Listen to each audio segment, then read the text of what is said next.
Good morning. How are you? I hope you all completed your work, the C work as well as reading work. You have to learn question answers on daily basis. Otherwise, it is difficult. And moreover, after this class, that means this is on 29th. So with 1 day gap, that means on 1st May, I will send you a slip test question paper. You have to write on the slip test book. If slip test book is not there with you, then you can write on paper. Before writing the slip test, you have to get the signature from your parent, and after completion of the slip test, again you have to get the signature of your parent. And then this slip test book you have to present when our school is reopened. And moreover, today itself you may get worksheet. You have to complete the worksheet, and then you have to fill the worksheet and send back to my WhatsApp number. The same time, C work also the same. After completion of the C work, you have to take the snaps by using your mobile and how to send. Then only we conclude that the work is completed. And I hope you all know that whatever this work you are doing in this classes time and all, it will be considered as a internals. 20 marks internals. So please careful regarding the work. Everything what are you are doing the work, it must be in a record sheet and with proof. That means you must be write on paper, A4 papers or book, a particular book, and whatever the worksheets you have to maintain with the worksheets whatever sent by your concerned subject teachers. If you have printer option, better you take one print and keep with you. By that, these worksheets will be useful until board examinations. Come to the lesson as usual. We have to recapitulate whatever we discussed in previous class and all. In previous class, we discussed about how is federalism practiced in India. Especially, we compare the political map of 1947 as well as political map of present. In 1947, India was divided into 8 provinces, 3 presidencies, and 560 native states which were ruling by native Rajas. So, Sardar Vallabhbhai Patel, who took charge for the unification of all these 560 states, and these were merged into Indian Union. And then the present political map. So at present we have 28 states and 8 union territories. How these are all the political map of India changed over this period. Especially the states were reorganized based on language and all. And moreover, we have to, in previous class, simply we examined how federalism is practiced from independence to till the date. That means in our constitution is very much clear over the division of power between central government and state government. That means making rules are not enough. How these rules are implementing with right true spirit are not is important. That's why we examine how the federal spirit which continues from day 1 to till now, and come to reorganization of the states. States in India, states were reorganized based on not only language. Language is the main criterion. So along with the language, based on culture, that means same language speaking regions are also divided into states based on culture and based on ethnicity and geography. Based on these criteria, states were reorganized in our country. Especially the first challenge which was faced by the Indian democracy was linguistic states. That means states reorganized based on language, which was an old demand. This was a demand during the time of British. That means these demands were started during the time of British only. So many people in different parts of the country demanded to reorganize the states based on language during British rule. At the time, Congress party was also supported to reorganize the states based on language. But after independence, so our leaders were somehow feared about reorganization of states based on language. If we now itself we are consolidating ourselves. If we reorganize the states based on language, it will be a threat to the integrity of our country. So in this way, initially, national leaders were somehow feared to reorganize the states based on language. And that whole history already we learned in previous class, how Andhra people who demanded to create a separate state for Telugu speaking people, and how it is formed on 1st October 1953 as a first linguistic state. Later, States Reorganization Commission was constituted by India to examine the demands of reorganizing the states based on language. So it gave its report by 1956. Based on it, Indian Parliament passed an act, States Reorganization Act. So as per it, 1st November 1956, 14 states and 6 union territories are formed. In this way, states are reorganized based on language. So later, some other states were again bifurcated based on culture, ethnicity, geography and all.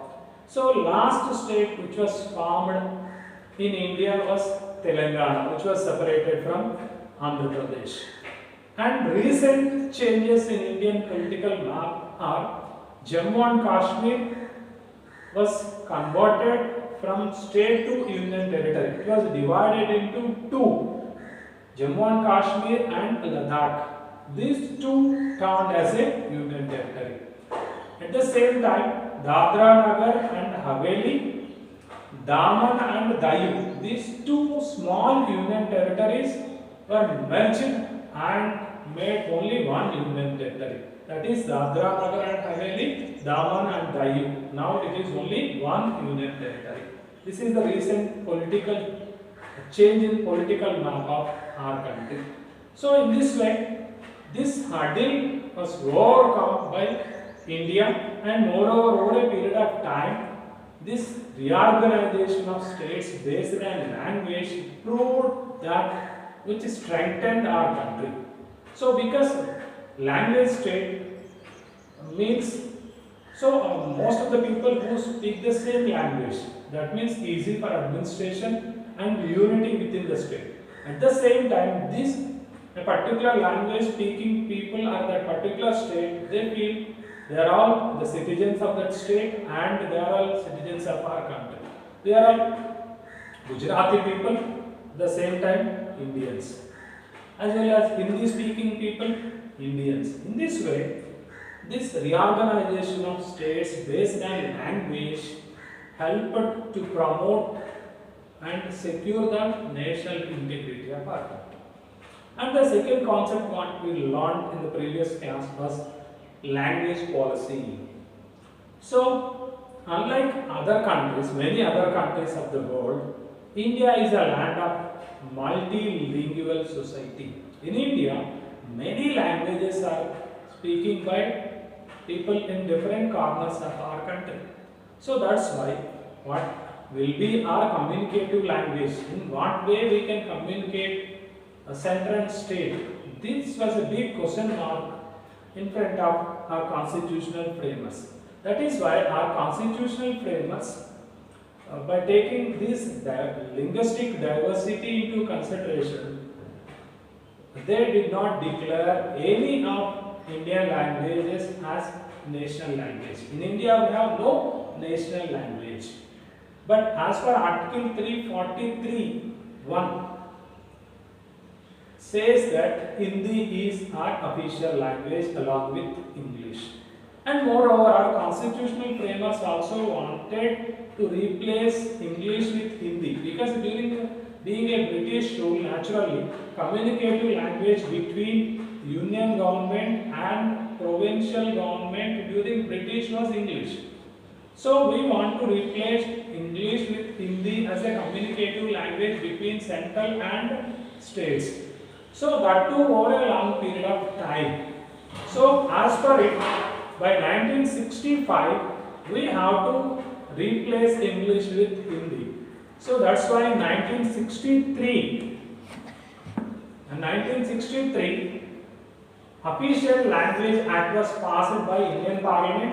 As per it, by 1965, we decided to replace English with Hindi, which was severely objected by non-Hindi speaking states. So these people demanded to continue English as its linked language between central and state. So that's why Union government decided to continue English as its linked language, English and Hindi as its communicative language between Union government and state government. By that, the problem was avoided in our country. Suppose in Sri Lanka case, in previous lesson we learned that when they made Sinhala as official language, Tamil people opposed each other. So in India, overcome this problem because Hindi was not forcibly implemented all over the country. So this test was also passed by Indian democracy. And then central and state relationship also we discussed in previous lesson. Central and state relationship we have to examine under two phases. First phase, one single party domination over Indian politics, especially Congress party who ruled central government as well as state governments from 1947 to almost 1977.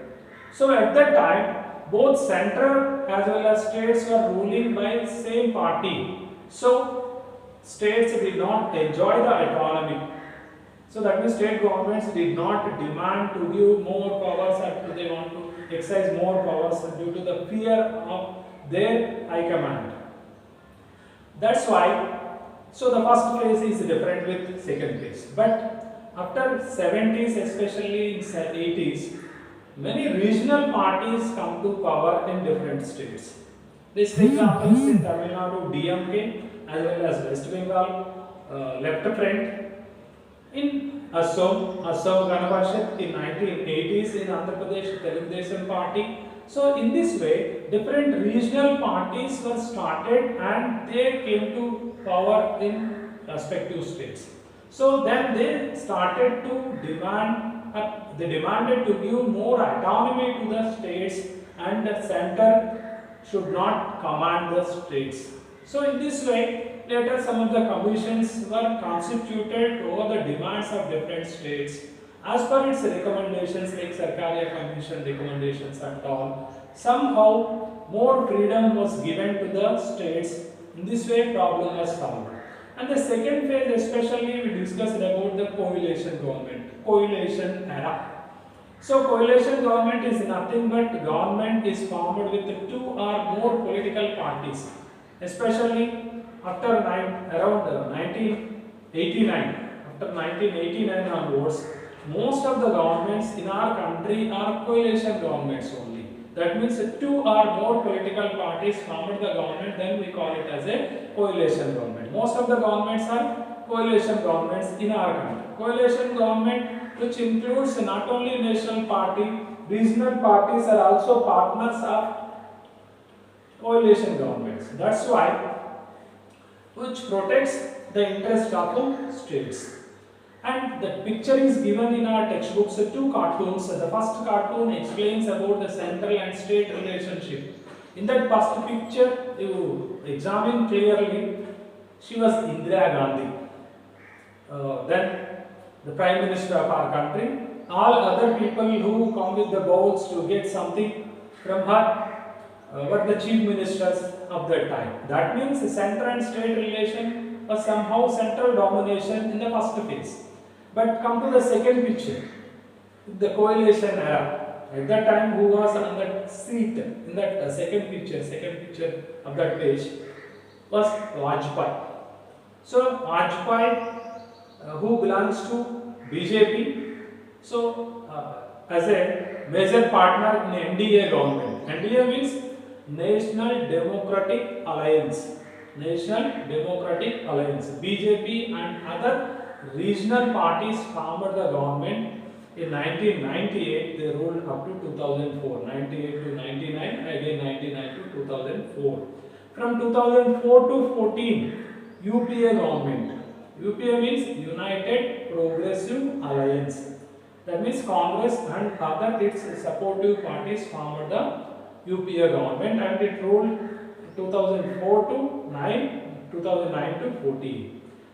At the same time, 2014 to 2019, again NDA government under the leadership of Modi as well as BJP. And 2019 again NDA re-elected. In this way, from 89 to till now, most of the union governments are coalition governments. So that's why somehow problems are solved and the true spirit of federalism prevails in our country due to coalition politics and all. These are all we discussed earlier and all. So the basic question is, already we discussed about the division of power between central and state level government. That means the two levels of government, central and state governments in our country. These two levels of government is enough to country like India, because India is a vast country with big area, diversities, as well as second most populous country in the world. Almost more than 135 crores of people. And if you see the superlatives of India, if you take the population of UP, do you know what is the population of UP? As per 2011 census, population of UP was around 20 crores.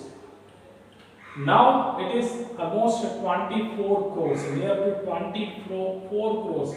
Population of UP alone have 24 crores, approximately 24 crores.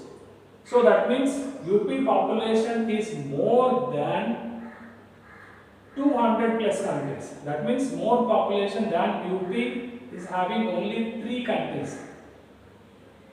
China as well as America and Indonesia. Only these 3 countries have more population than only UP. UP is only one of the state out of 28 states in our country. If you take area, Maharashtra is as big as Germany. Many of our Indian states are bigger than many countries of Europe. If you take Rajasthan, if you give the ranking of the world countries based on its area extent, our Rajasthan get 64th rank. That means more than 140 countries, almost 140 countries are smaller than Rajasthan. So that's why, because of huge in area as well as more in population, these 2 levels of government is not at all enough. And moreover, this union government, it is ruling all 28 states as well as union territories. State governments are also big. Suppose if you take Andhra Pradesh government, what is the population of Andhra Pradesh? More than 5.5 crores. If you take Maharashtra, it is almost more than 10 crore population. So that's why, is the state government can look after these many crores of people, needs of these many crores of people? The absolute answer is no. Then what is the remedy? So that's why Indian Constitution itself declares that the governments must be at 3 levels. That is union government, state government and local government. That what the today's concept is decentralization in India. Decentralization in India.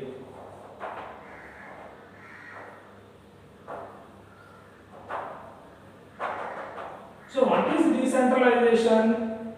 General meaning of decentralization is, so division of power at different levels, we call it as a decentralization. If power is keep at one level, we call it as a centralization. If the same way power is divided at different levels between different governments, then we call it as a decentralization. So in this regard, decentralization means when power is take from central government and state government and it is given to local governments, then we call it as a decentralization. So as per Indian Constitution, it directed the states to set up local government. That is, the freedom to set up the local governments was given to the states. Generally, some of the states did not give more powers. State governments are not ready to give powers to the local governments, and local governments doesn't have proper source of revenue. It completely depends on either central government or state governments. That's why local governments come to the advantages of the local governments. What are the advantages of local governments? Local government have better idea over the local problems. Suppose if you are living in a particular village or a town, if you have a problem of drainage, drinking water, your electricity and all, can you complain to the PM office?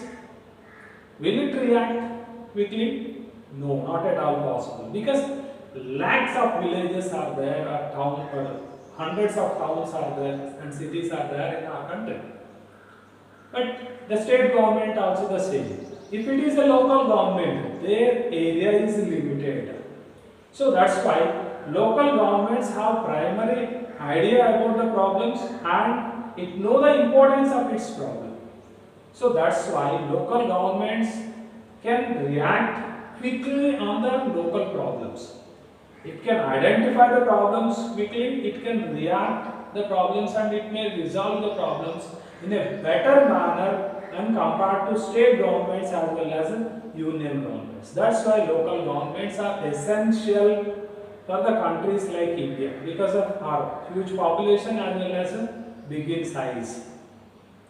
So that's why in our constitution also some sort of provisions are there to establish local governments. That duty was assigned to the state governments, but which was not fruitful. That is why in 1992 Parliament made two constitutional amendments.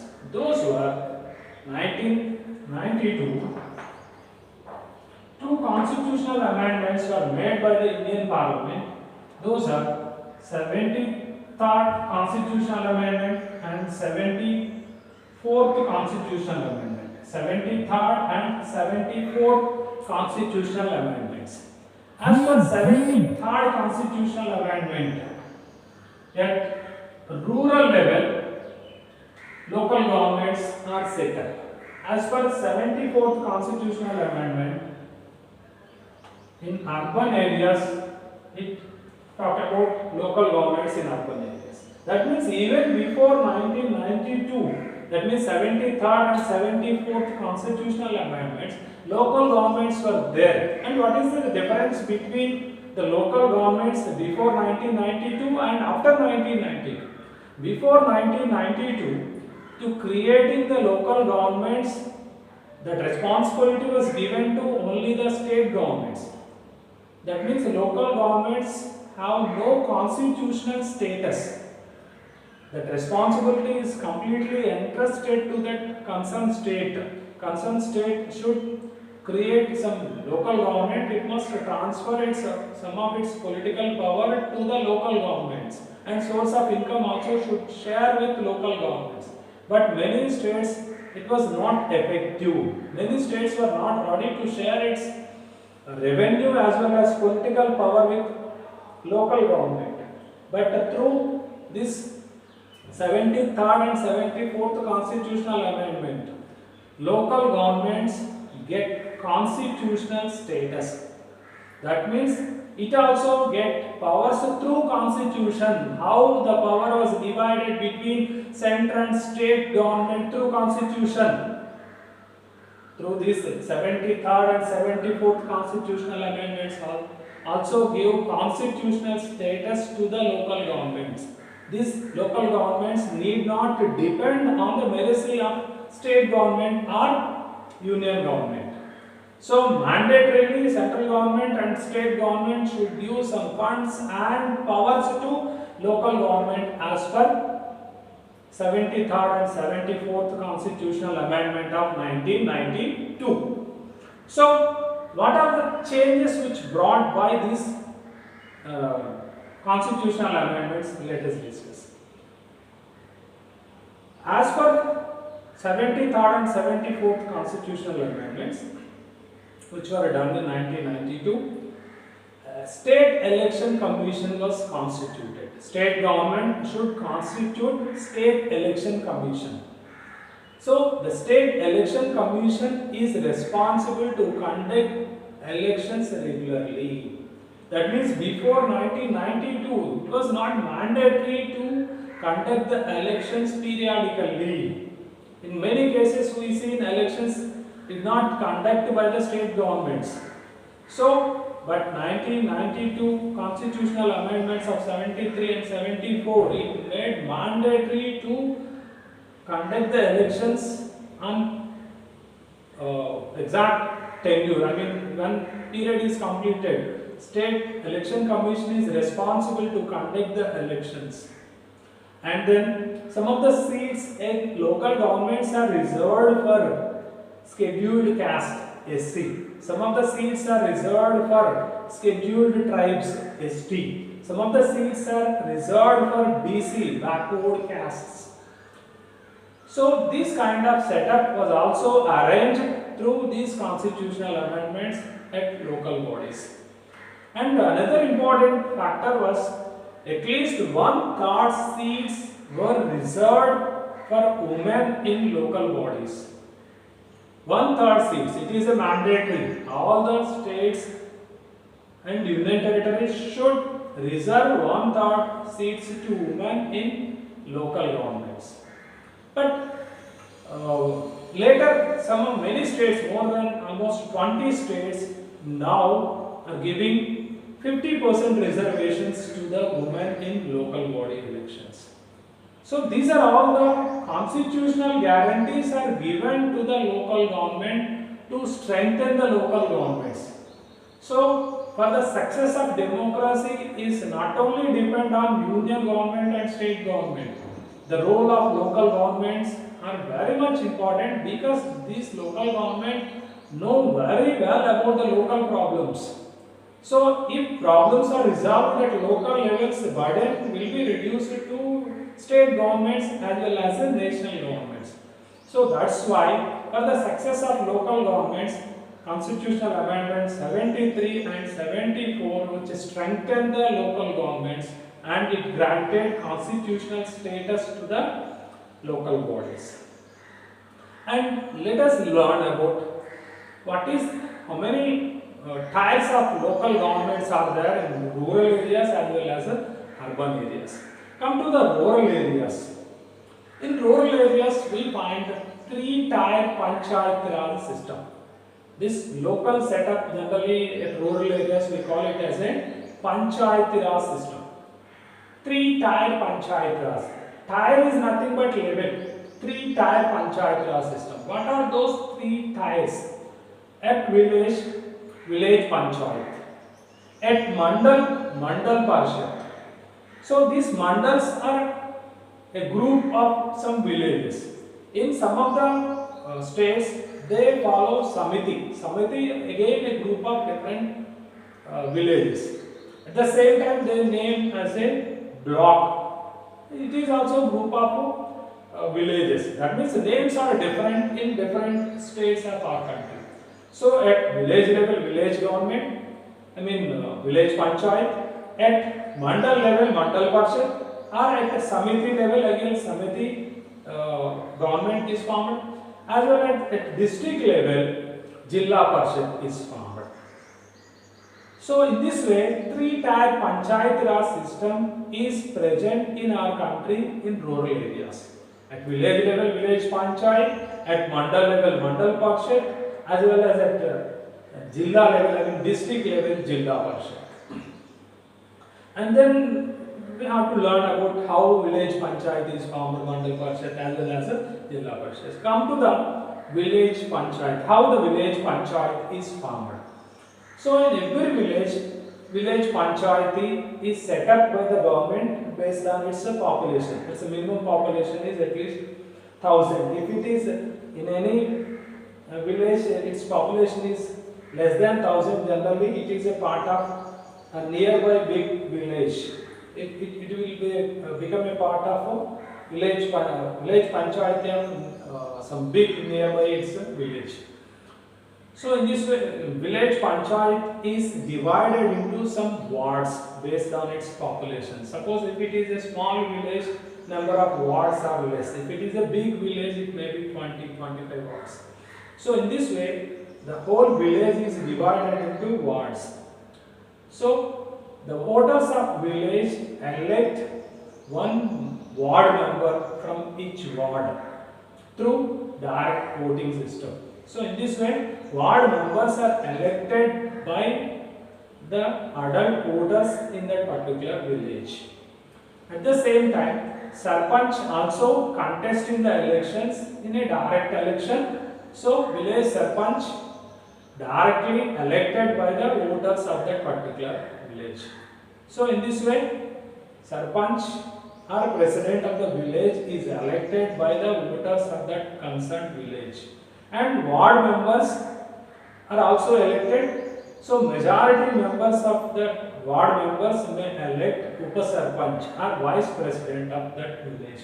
In this way, village panchayat is formed. So it is responsible to take the decisions of that village. Again, but this village panchayat is also supervised or monitored by Grama Sabha. So what is Grama Sabha? Simply Grama Sabha is nothing but the body of all the voters in the village. Who are the members in Grama Sabha? All the voters in the village is formed as a Grama Sabha. So Grama Sabha means twice or thrice in a year. Sometimes it may be more times. It's depend upon the issues they discuss and all. So what they discuss in Grama Sabha? Generally, Grama Sabha approves the budget of that concerned village, and it discuss over the problems of that village, and it give direction to the village panchayat regarding the problems of that village. In this way, Grama Sabha give directions to the panchayat and it supervise the work of village panchayat. So, from the government side, executive officer is appointed to implement the decisions of Grama Sabha as well as Gram Panchayat. So, in this way, ward members, Upasarpanch or vice president, president, and EO, which is appointed by the government officer, all together work for the development of that concerned village. So, then come to the Mandal Parshad. So, in Mandal Parshad, we all know that Mandal is a unit, especially in Andhra Pradesh. In other states, some of the states Mandals are there, some of the states blocks as well as samitis, and different names are there. So, that the whole mandal is divided into some territorial units, that generally what we call it as a MPTC, Mandal Territorial Constituency. Mandal Territorial Constituency. It's depend upon its population. Mandal is divided into Mandal Territorial Constituency. Elections that takes place to elect member from each Mandal Territorial Constituency. Generally, we call these elected people as a MPTC, Mandal Territorial Constituency. So each Mandal Territorial Constituency, voters elect one member as a MPTC. So these elections are based on political parties. Actually, elections at rural level, especially village level, party symbol won't be given. Of course, indirectly the parties are involved in village panchayat elections also, but they won't get party symbol. But Mandal Parishad elections as well as Jilla Parishad elections are organized or conducted by the election commission based on party symbols only. So the which party secures more MPTC seats, so then one of the member from the majority party will be elected as a MPP, Mandal Parishad President. In this way, members of MPTC and Mandal Parishad President as well as Vice President among one of the member. So in this way, Mandal Parishad is formed. And what the Mandal Parishad do? Mandal Parishad generally look after Mandal Parishad schools, that means primary schools in that Mandal, as well as some hospitals, and then Mandal Parishad roads. These are all related functions are performed by Mandal Parishads. And come to the district level, Jilla Parishad. How Jilla Parishad is formed? From each Mandal is considered as a ZPTC. ZPTC, Jilla Parishad Territorial Constituency. Jilla Parishad Territorial Constituency. So, one member is elected by all the voters from a particular Mandal. So, in this way, whatever the Mandals, how many Mandals are there in that particular district, those numbers are elected by voters from that concerned Mandals. So, majority, the party which secures majority ZPTC seats, they from their party they may form Mandal Jilla Parishad. So, Jilla Parishad, the head of the Jilla Parishad is chairman. Chairman is the head of Jilla Parishad and ZPTC members. These people look after ZPTC schools. I think you all know ZP schools, Jilla Parishad schools, as well as some of the hospitals and Jilla Parishad roads and rural development. These are all looked after by Jilla Parishads. In this way, we find some three-type Panchayat Raj system at rural level, village level, village Panchayat and Gram Sabha, at Mandal level, Mandal Parishad, as well as at district level, Jilla Parishad. So this is all about rural administrative system in our country. Come to the urban areas. How the urban areas? Urban areas means you all know that towns and cities. How the local governments in urban areas. Based on its population, these urban governments are categorized into generally two: municipalities and municipal corporations. If it is a small town, then we consider it as a municipality. And another, if it is a big, its population is more than 5 lakh and all, then these are categorized as a municipal corporations. Come to the municipality. How the administrative wing of municipality is elected. So here also the same, like a village, here that municipal area is divided into wards based on its population as well as area. The whole municipality is divided into number of wards. From each ward, so municipal councillors are elected. That means elected representative from each ward in the municipality is called the municipal councillor. So in this way, municipal councillors are elected within the municipality. These are all elected representatives. Here also elections are conducted based on party symbols only. The party which secures majority seats in that concerned municipality. So one among the elected councillors may elect as a chairperson of the municipality. The head of the municipality, we call it as a chairperson. Who is the head of the village panchayat? Sarpanch. Who is the head of mandal parshad? MPP, mandal parshad president. Who is the head of jilla parshad? Chairman. Here also the same, chairperson. Generally now we change it as a chairperson. Here also the head of the municipality is a chairperson.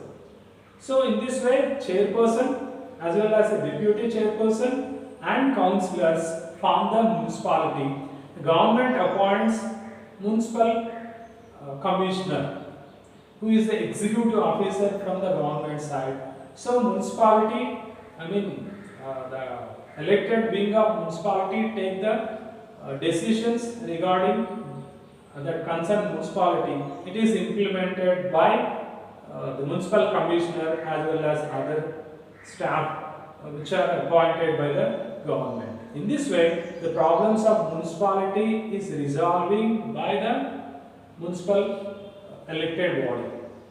In the same way, in corporations also the same. So in corporations also divided, in corporation also the total area is divided into wards. In each ward, elected member is called as a corporator. In municipality, elected member we call it as a councillor, municipal councillor. If it is a municipal corporation, then we call the elected member in the municipal corporation is called corporator. So in this way, corporators are elected directly by the voters, and majority party may form the municipal corporation government. The head of the municipal corporation is mayor. So mayor is the head of the municipal corporation as well as the corporators. So here government also appoints an executive officer called as a municipal commissioner. So these people look after the administrative affairs as well as formulate rules and regulations which are necessary for the development of the concerned municipality or municipal corporation. So in this way, urban governments are ruling by elected people only.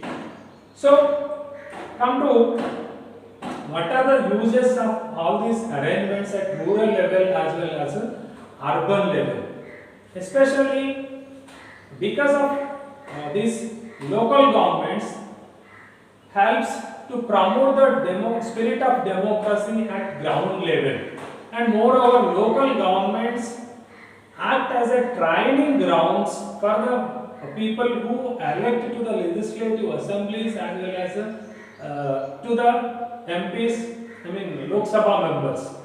So in India, altogether more than 36 lakh elected representatives are working at local levels. So which is more than the population of many countries.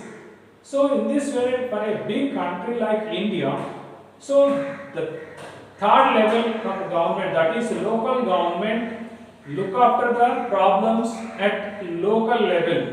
These are all the setup which was done as per constitution, especially as per article 70, constitutional amendment of 73 and 74.